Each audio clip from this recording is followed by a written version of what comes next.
الحبايب مساء الخير. النهارده معانا موضوع كده ايه يعني شيق شويه. هنتكلم فيه عن احلام الشباب في مصر عامه يعني، واحلامنا كلنا يعني. من واحنا صغيرين كان على طول اهالينا يقولوا لنا ايه؟ ذاكر عشان تبقى دكتور، ذاكر عشان تبقى مهندس، او ضابط. اتربينا على يعني ايه النجاح. من واحنا صغيرين له شكل معين كده، يعني ذاكر عشان تبقى يا دكتور يا ضابط يا مهندس يا الحاجات اللي انتوا ايه التقليديه اللي انتوا بالكم فيها دي. لكن لما كبرنا لقينا الواقع فعلا مختلف خالص عن اللي احنا اتربينا عليه. لقينا ان الشهاده برضه لوحدها مش كفايه. السوق محتاج، يعني الشغل على الارض وفي السوق محتاج مهارات تانية برضه مختلفه شويه. و...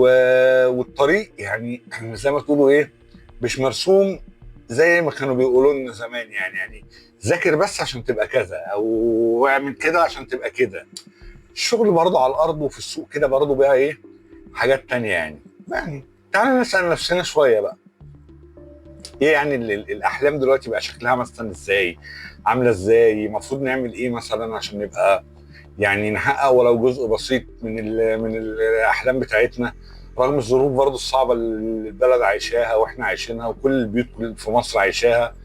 يعني يعني يعني حاجات كتيره قوي برضو بتخلي الموضوع فيه عراقيل شويه. يعني الاول كنت ممكن تيجي تفتح مشروع مثلا، او حاجه مثلا انت بتفهم فيها في تخرجك او بتاع، كانت بتبقى العمليه سهله شويه. دلوقتي برضو في شويه حاجات كده، في يعني في صعوبات شويه. يعني مثلا في ارتفاع اسعار طبعا مهول في التكلفه في كل حاجه.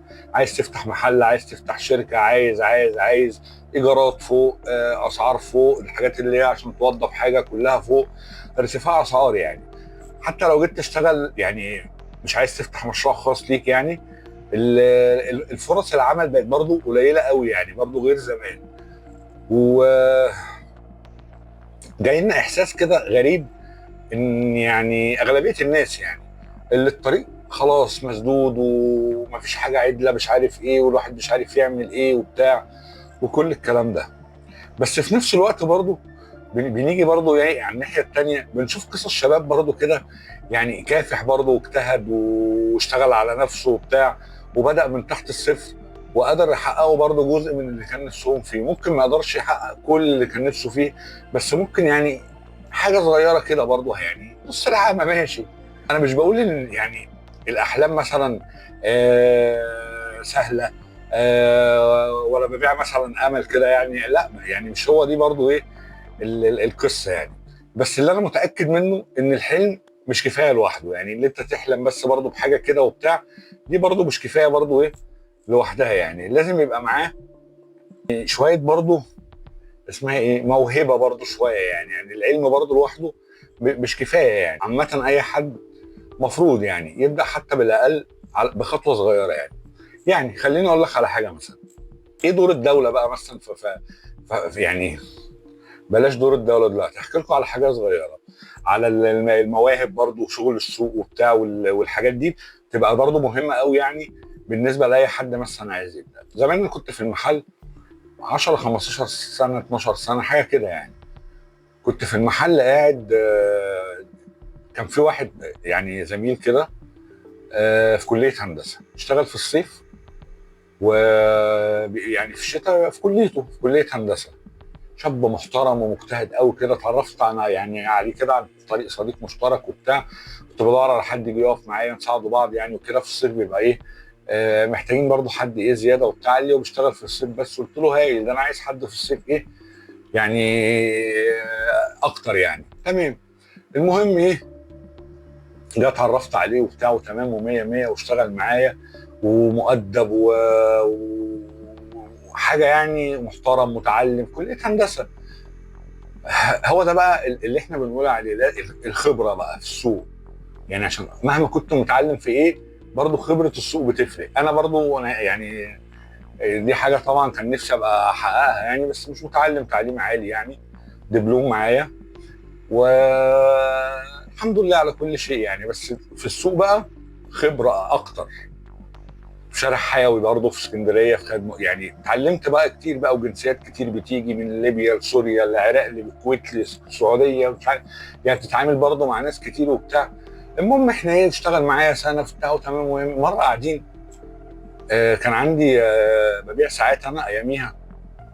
كنت مثلا، انا عمري بصراحه يعني حتى في الشغل ما اضحك على حد. يعني كان بيبقى مثلا عندنا في ساعه كده ذهبي كده شبه الرولكس شويه وبتاع، كانت تمشي حريمي ورجالي، ساعه كلها ذهبي كده وبتاع. كان كنت ببيعها ب 65 جنيه بالظبط. فكان حتى حد يخش عليا يقول لي لونها بيتغير، اقول له اه لونها بيتغير. طبعا 65 جنيه يا جماعه ده من ايام يعني 2012 و2013. ارقام بقى في الحاجات دي يعني كانت سعرها برضو كده حلو يعني، غالي قصدي مش رخيص يعني.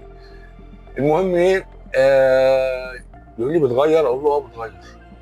يقول لي والله ايه الصراحه اللي انت فيها دي؟ اقول له يا عم المشكله دي ساعه ب 65 جنيه هتلبسها 5 6 شهور، اللون الذهبي هيغيرها هترميها وخلاص وخلصنا. وممكن تقعد معاك اكتر اقل، الله اعلم يعني، هي دي بقى الغرض وخلاص يعني. انت عايز ساعه ب 65 جنيه تقعد معاك طول العمر؟ بضحك كده وبتاع يقول لي والله العظيم صدقت هاخدها. عارف ممكن عشان تبيعها وبتاع تقول له لا ما بتغيرش بتاع، عارف ممكن تلاقيه بعد 3 4 5 شهور جاي لك يقول لك انا شفتها، وتبقى مشكله على الفاضي. فهي دي الخبره اللي احنا ايه بنقولوا عليها. فالمهم كان من ضمن الساعات عندي ساعات كده ايه كوبي وعدادات شغاله ومش عارف ايه وبتاع، 450 جنيه و500. خلي بالكوا رقم نفس هي الساعات دي بتتباع دلوقتي ب 5000 و6000 وبتاع وكده.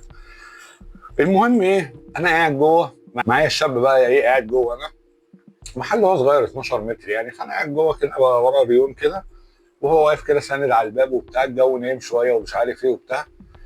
فالمهم عدى اتنين، انا اسف طبعا مع احترامي مش قصدي يعني حاجه، لابسين جلاليب كده وبتاع، ويعني ايه مش الشياكه قوي يعني وكده.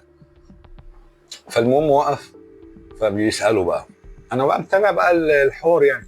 بيقول له الساعه دي بكام؟ قال له ب 450. قال له طب اللي جنبها؟ قال له 500. طب مش عارف ايه. قال له بقول لك ايه يا عم، انت هتشتري ولا جاي بس تعملنا كده على الفاضي وبتاع؟ فالراجل قال له يا عم مالك بتتكلم كده ليه يا عم، وما بالراحه وبتاع. قمت انا ايه جاري بسرعه من ورا الريون يعني كده وبتاع. قلت له عمر يا باشا تحت امرك، عايز ايه؟ تعالى بعد اذنك كده شويه. ايه الاخبار؟ ايه تعالى اتفضل اللي انت عايزه بتاع ايه، تشوفها طبعا على ايدك يا عم الحكايه الروايه اهو. اسهى عمل بتاع ايه رايك؟ معاه بقى واحد، ايه رايك مش عارف ايه وبتاع. قال له طب وريني الثانيه دي، تك تك تك تك. خد واحده 450 جنيه. عندك برفانات؟ قلت له عندي برفانات. تك تك تك تك هوب هات ازازه، وزميله خد ازازه وخد ازازه ثانيه لاخته. المهم فضلوا يدبشوا شويه حاجات وميداليه ومش عارف ايه ونضاره واللي كام حسابك؟ 1300. انت عارف 1300 جنيه دي يعني في 2012 و2013 احنا كنا ممكن نقعد في يوم كامل بنبيع بيهم يعني، ومش عارف ايه وبتاع. 100 100 ماشوا. لقيت بقى صاحبك بقى حبيبي اللي في كليه هندسه ده وبتاع، بص التعليم بقى لازم بقى الخبره. دخل بقى قال لي عايز اعرف انت عرفت منين اللي هو هيشتري؟ وجريت من ورا الريوم كده وقابلته، كان خلاص هيمشي. قلت له لا لا تعالى بس شوف اللي انت عايزه. قال لي نفسي اعرف، ما احنا طول النهار بنقف ونتسال ونعمله ونسوي، وانت يعني ما بتجريش كده على حد يعني وتقوم له. يعني غريبه يعني. اتاكد منين اللي هم هيشتروا، انا اسف في اللفظ بقى بلغه السوق يعني، انا هيعذروني يعني. وشكلهم بصراحه مش بتاع شراء خالص يعني. كبير ويشتري ساعه مثلا ب 50 جنيه ب 60 جنيه بتاع، مش يشتري مثلا ساعه ب 500 ولا 450 وبتاع، ويشتري بيعه حلوه ب 1300 وشويه يعني.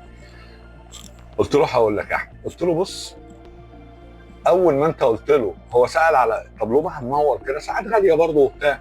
قلت له عشان انت اول ما قلت له، اول ما قال لك الساعه دي بكام، قلت له ب 450 جنيه، ما تخضش. ما قالش ما تخضش، هي الفلوس في جيبه يعني، فلوس الحاجه في جيبه، هو عايز اللي يقنعه ياخدها، مش عمليه هو معاه فلوس ولا معهوش فلوس. قال لي، قلت له اه طبعا يا ابني، مش خبره بقى لي 100 سنه مرمي في السوق وبتاع، لازم اعرف. قلت له عارف هو بقى لو كانت خض وقال لك يا نهار ابيض، قلت له عارف لو كانت خض ولا قال لك ايه ده يا نهار ابيض ليه غالي قوي كده، ولا قال لصاحبه اللي معاه ولا قريبه ده ولا بتاع ايه ده بصي مش عارف، كان هيبقى الموضوع ايه يعني، خلاص هو مستخبيها غاليه. وده بقى دورك يا احمد يعني، هو لا هو ما تخضش. قلت له انا اعلمك، هو ما تخضش، هو عايز بس اللي يقنعه خلاص. هو تمام، هي ايه 400 500 مش فارقه معاه، هو في جيبه. عارفين الناس بتوع اللي عندهم الفلاحين كلهم فوق دماغنا، عندهم اراضي وبتاع والدنيا حلوه يعني، بس ايه، ونازل يتسوق ونازل يتفسح بايديه يومين في اسكندريه. هو عايز اللي يقنعه بس بالحاجه، مش بندبسه قصدي في حاجه وحشه، لا يقنعه بيها اللي هي كويسه ويلبسها له في ايده وبتاع ويحسسه اللي هو يعني الدنيا تمام يعني. قلت له بقى في واحد تاني قال لي طب لو اتخض يبقى كده بقى مش هيشتري بقى فلوسها مش معاه. قلت له يا عم ماشي، همشي معاك واحده واحده. هتبقى فلوسها مش معاه 450 جنيه، بس ممكن ساعه تانيه ب 80 و90 ولا ب 100 جنيه يبقى فلوسها معاه. يبقى احنا لما نلاقيه اتخض من كده نروح قايلين له برضه ايه، لا وعندي بص بقى عندي حاجات تانيه برضه مش عارف ايه، وبرضه معدن وستانلس يعني برضه اتكلم معاه وكذا وكذا وكذا. يعني اللي بيتخض ليه شغله، واللي ما بيتخضش ليه شغله. قال لي ده وفعلا يعني ده بقى مثلا هو واحد متعلم وفي كليه هندسه وبتاع، ده الشغل اللي على الارض. يعني ده الشغل اللي انت يعني دي المهاره اللي انت المفروض بقى تتعلمها، فاهمني؟ نفس الحكايه مثلا حضرتك، يعني انت مثلا بتشتغل، يعني بتشتغلش قاعد مثلا في الصيف في الشتاء. انا بشوف ناس كتير يعني بتدرس وبتاع وجاي على والدك قوي وجاي على البيت قوي برضه، والدروس والمواصلات واللي ولبس وعايز كارت مش عارف ايه وعايز ايه وعايز ايه، وتنزل الدرس تخلص درسك. وبعدين بشوف معلش في الشتاء القهاوي والكافيهات مليانه شباب ومليانه طب ليه يا جماعه كده؟ طب ما انا اشتغل يعني في الشتاء مثلا بدرس وبتاع، ده حقي. في الصيف انزل خد خبره من السوق، دي الحاجه بقى اللي هتنفعك جنب شهادتك. ما بقولكش طبعا سيب التعليم، تعليمك ده الاساسي، دي الحاجه اللي هتنفعك. عارف لو اشتغلت في بنك، شغل السوق في الشارع هيعلمك برضه تتعامل مع الناس ازاي. لو ربنا ما اردلكش مثلا، يعني احنا عارفين ان الدنيا والظروف برضه صعبه في الشغل وفرص العمل والدنيا برضه عامله شويه يعني. فانت برضو عادي نزلت اشتغلت يا عم كاشير في حته، محاسب في يعني مش شرط محاسب في شركه انترناشونال يعني والحاجات دي. يعني ممكن تنزل تشتغل في محاسب مثلا في محلات ضخمه، يعني زي محلات بتاعت الايس كريم والرز بلبن والحاجات دي، ومحلات اكل عندها 100 فرع وعندها، ممكن تنزل. فشغلك في السوق دلوقتي يعني حتى لو هنسميه تدريب كده بس على السوق وبتاع، وهي منها برضه يبقى معاك ملمين لما تخش الشتاء تجيب لك طقمين تجيب لك بتاع، زي ما الناس كلها كانت بتعمل على ايامنا لما كانوا شغالين معانا. وتبقى الدنيا حلوه كده، هي منها تاخد خبره ومنها برضه في نفس الوقت ايه، يعني تبقى ملمين كده وبتاع والدنيا تبقى حلوه. وبعدين طول ما انت حتى بقى لو اتخرجت، احنا خلاص اشتغلنا ودرسنا مع الشغل واشتغلنا، يعني في الصيف الشتاء بندرس، في الصيف مثلا بنشتغل شويه بناخد خبره وبتاع، خلاص خلصنا دراسه جينا نشتغل، الدنيا مش يعني ما مش لاقيين شغل معين مش عارف ايه، نزلنا اشتغلنا في اي حته مثلا مؤقتا كده برضه نجيب مصروفنا وبتاع. مش معقول نبقى متخرجين ومعاملين وقاعدين في البيت بنقولوا مصروف، ما ينفعش، عيب بقى، احنا رجاله كبيره بقى. فاما تنزل الشارع السوق انت كده برضو ليك فرصه في ايه؟ قاعد مثلا يا عم كاشير في حته، بيخش لك واحد مش عارف ايه وواحد بتاع مش عارف، يعني انا مثلا كنت اما اخش محل مثلا اكل حاجه ولا بتاع، الاقي واحد بيشتغل بقلب كده وبتاع ومش عارف ايه، اقول له بقول لك ايه يا اسمك ايه؟ احمد مثلا. بقول لك ايه يا احمد، مفيش حد زيك كده حرك وبتاع صاحبك ولا بتاع يجي يشتغل معايا في محل كذا كذا كذا؟ يقول لي اه عندي، هات تليفونك خد. قصدي ايه؟ وانت في السوق احتمال يجي لك فرص، انت في السوق ده بيشوفك وده بيشوفك وده معدي سلام عليكم احمد، وبعدين جارك اللي هو عنده محل ملابس مثلا مش عارف ايه، اخوه عنده شركه في الحته الفلانيه بيدور على حد زيك كده وانت في السوق فرصتك بتبقى حلوه. فخلي بالك يعني اشتغل اي حاجه لغايه ما تجيلك فرصتك، ما تقعدش في البيت تستنى. لا ده انا متعلم، حقك طبعا وكل حاجه، بس احنا في ظروف يعني ما يعلم بها الا ربنا. فيعني عشان تقعد كان زمان مثلا في ايام الافلام وبتاع، يا ابني انزل دور لك على حاجه، انت بقالك 7 سنين متخرج. حتى من زمان الموضوع اللي يجي لك جواب تعيين ولا جواب مش عارف ايه وبتاع كان بياخد برضه بالسنين وبياخد. طب انت تعمل ايه؟ تقعد كل ده في البيت يعني فاهم؟ ما انت بتبقى ضاغط برضه على اهل البيت وبتاع. وبعدين ما تنساش برضه بيبقى ليك مثلا اخت اصغر منك وبرضه والدك مش عارف، انت بتاخد برضه فرصتها في اللي هي برضه ايه يعني ابوك برضو يهتم بيها شويه، اخوك اللي اصغر منك اللي لسه بيدرس بتاع، وانت يعني انت ما ابوك ما بيصدق انت خلصت وبتاع عشان تخف شويه من عليه الدنيا، تبقى قاعد مستني؟ لا، انزل شوف يا عم. خلي بالك صحابك على عيني وعلى راسي، وناس كويسه وناس محترمه، بس خلي بالك يعني اسال مجرب. لما بعد كده الحياه بتاخد كل واحد، محدش بيسال في حد. ولما تيجي يعني هحكي لكم في فيديوهات تانية ان شاء الله حاجات مواقف لو حابين يعني اكتبوا لي يعني حاجات ومواقف للصحاب صعبه، كان واحد يعني صاحيين نايمين مع بعض وفي بيوت بعض ومش عايز اقول لكم يعني. فبرضه ما بقولكش اصحابك وحشه، لا يا عم، اصحابك حلوين ورجاله وجدعين، بس بعد كده هتوصل لسن معين بص تلاقي نفسك عندك 35 واتسحلت مع اصحابك ومش عارف ايه، ومش لاقي شغل. طب انا كبرت، طب انا حين انا بقالي مش عارف كام سنه، ده انا حتى ما شلتش حاجه عشان حتى اروح اخطب اروح اشتغل من وانت صغير كده، اشتغل وتعلم تشيل قرش وتعلم تجتهد وتعلم تنزل هنا وتشوف هنا وده هنا وانت شغال، وده مش عارف ايه ده جنبك هنا، ايه اللي بتعمل يعني، خد خبره من هنا ومن هنا ومن هنا. دي برضو حاجات كتيره قوي يعني هتساعدك يعني. والحكومه طبعا المفروض يبقى ليها برضو دور في الموضوع ده يعني، المفروض يعني برضه تساعد الشباب في فرص عمل حقيقيه ودعم المشاريع الصغيره كده بدون فوائد. هي اكيد بتعمل الحاجات دي دلوقتي، بس يعني لازم تشجيعات كده ودعايه واعلانات يعني. كان في بنوك حتى من كام سنه كده بيعلنوا مثلا اللي هو فاكرين انتوا واحد يعني طالب فطيره يروح يودي الدليفري فطيره، ده يروح عامل لها الباب وبتاع عشان هو دي شغلته الاساسيه. فين الحاجات دي يا جماعه؟ يعني المفروض برضو الحكومه برضو ايه، يعني توعي شويه كده وتدي يا جماعه، عايزين اللي هي المشاريع مثلا المصانع الصغيره مثلا اللي هي كذا وكذا وكذا، مصانع صغيره حاجات كده ايه، احنا هندعمها. ما الحاجات دي برضو خلي بالكم الشغل ده يعني برضو لما مثلا 1000 مصنع من الحاجات الصغيره دي للمهنه الفلانيه و2000 مصنع من لما تدعم كل الحاجات دي، يعني في الاخر بيجمعوا لك برضه انتاج كويس وبتاع، برضه خلي بالك بيغطوا السوق المحلي يعني كويس. ده حتى لو غطوا 50% من حاجات انت 80 و90% بتستوردها من بره، برضه دي حاجه كويسه يعني، مش حاجه وحشه يعني. فاهمني؟ فلازم تنزل وتشوف ده بيبقى الفرق بقى بينك وبين اللي يعني انت بتكمل وبتعافر وبتاع، وبين الواحد واقف في مكانه بس يعني متمسك بحلمه بس ما بيعملش حاجه، واقف مستني جواب تعيين، مستني بتاع، انت كده يعني بتبقى يعني متعلق في حبال دايبه. وحتى الشغل اللي هيجي لك مش الشغل اللي مش هيقول لك تعالى والنبي احنا عايزينك تبقى مدير شركه كذا، لا اكيد. وبعدين اي شغل خلي بالك عشان تروح تشتغل يقول لك عايزين خبره، عايزين مش عارف ايه، عايزين ايه.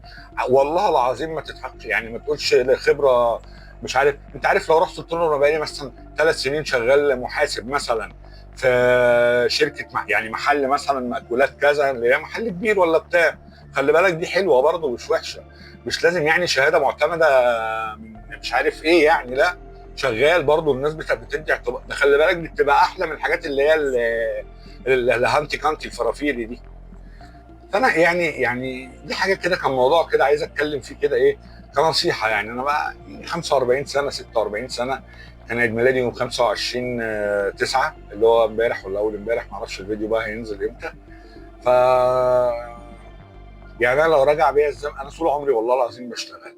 ولو عايزين اقول لكم كنت شغال فين وبعمل ايه وظروف الشغل كانت عامله ازاي وبتاع وحاجات من النوع ده، والله اكتبوا لي وانا يعني احكي لكم بلاوي على الشغل ده وتجارب الشغل، والله حاجات هتعجبكم قوي يعني. انزل اشتغل انزل اشتغل انزل اشتغل، ما تستناش حد، ما تستناش فرصه تعيين مش عارف تجي لك من شركه ايه ومش عارف ايه، ما تستناش مش عارف ايه. كل الكلام ده استناه وقدم في كل حته واعمل، بس على بال ما اي حاجه تيجي انزل جرب حظك، انزل هنا انزل هنا اعمل.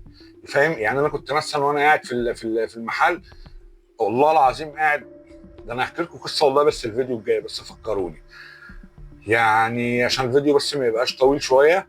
والله العظيم في حاجات في لما وانت قاعد في الشارع كده بتقابلها والله غريبة الشكل. اكتبوا لي بقى عن الشغل وعن اللي اشتغل يعني يعني اشتغل وقاد التجربه اللي احنا بنتكلم فيها دي، هل احنا بنتكلم برضو كده في الصح ولا لا؟ وهل الشغل لما نزلت مثلا وانت بتدرس او بعد ما خلصت دراسه نزلت على طول جري على الشغل وبتاع، هل ده برضو فرق معاك بعد كده في حياتك او حاجه كويسه ليك برضو؟ ارجوك اكتب لنا في التعليقات، وما تنساش تشترك في القناه عشان يكون لك مكان في كل قعده بنعملها من قعده صحاب. كان معاكم اخوكم محمود من اسكندريه. حبايبي نورتوني، شكرا ليكم، سلام.